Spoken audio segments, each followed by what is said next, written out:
Nama saya Rismayanti.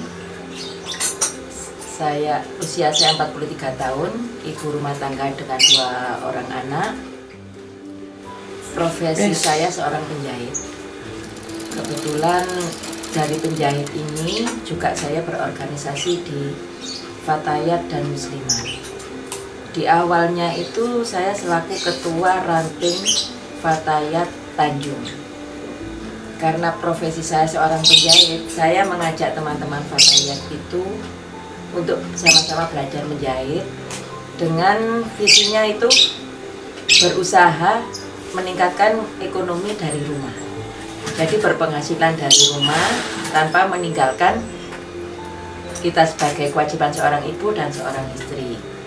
Terus setelah itu kelanjutannya, karena dari Fatayat ini ada beberapa pelatihan dan saya yang mengikuti pelatihan desain perca. Dari pelatihan desain perca tersebut saya membuat yang namanya kelompok, namanya Geria Perempuan di 2010. Tujuannya apa? Biar lebih maju lagi ke depannya dan kita jadi paham desain-desain itu.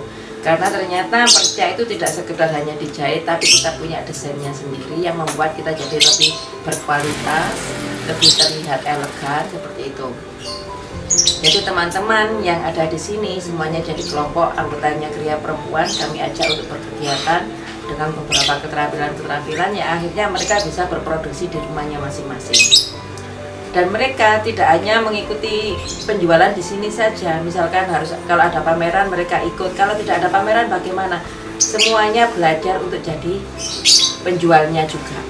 Dengan cara apa? Kekenalan teman-temannya, apa dari yang di sekolah TK ke teman-teman yang ngantar sekolah, di PKK, di pengajian, seperti itu mereka bisa menjual hasil karyanya dengan tidak sembarangan harga. Karena kita juga belajar yang namanya HPP atau harga pokok produksi. Pokoknya kami bertujuan itu di awalnya seperti itu, kita buat bank sampah, memilah sampah, ternyata berimbas juga pada orang-orang di sekitar. Pada bertanya, kita mengadakan kegiatan apa? Kebetulan bukan di sini bank sampahnya, tapi di Sahabat Unika, agak ke barat sedikit. Itu tiap 1 bulan sekali kita ngumpulkan sampahnya, terus kita timbang, terus kita tabung. Baru 10 bulan mendekati Ramadan itu kita bagi. Ternyata itu berimbas dan rata-rata semuanya senang. Dari kami bertujuh langsung naik anggota kami jadi 14, 24, 44 dan sekarang itu 88. Yang kita lakukan adalah cegah, pilah, olah, sampah, istiqomah. Jadi kita mencegah dulu. Kalau kita tidak ingin sampah kita banyak di rumah, kita harus mencegah. Jangan terlalu banyak menggunakan plastik atau kresek. Berarti kita sudah mencegah. Terus kita juga mengolah lagi. Kalau ada yang bisa didaur ulang, ya masih bisa. Jangan sekali pakai. Kalau beli apa-apa jangan yang sekali pakai, yang instan. Nah, itu otomatis juga tidak sehat.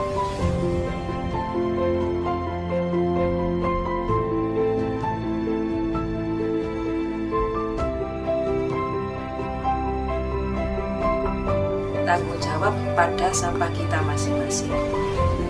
Itu yang kita rubah pada pola pikir masyarakat, bahwa kita harus bertanggung jawab dengan sampahnya.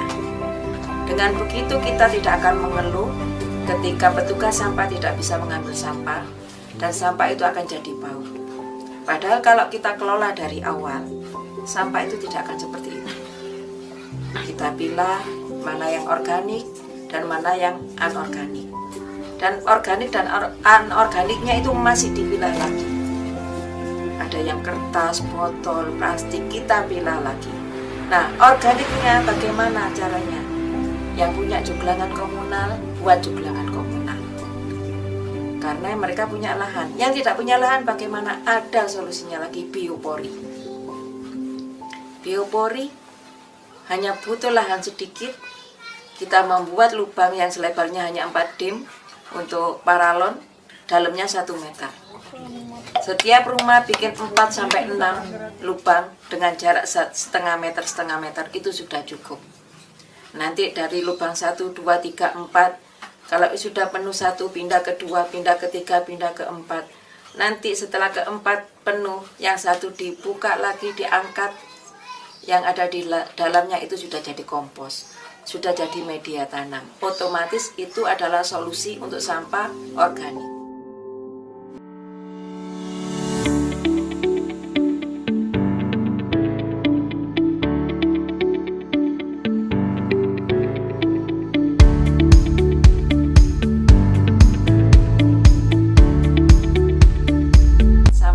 Adalah berkah, karena singkatan dari sampah adalah semoga Allah melimpahkan pahala pada hambanya.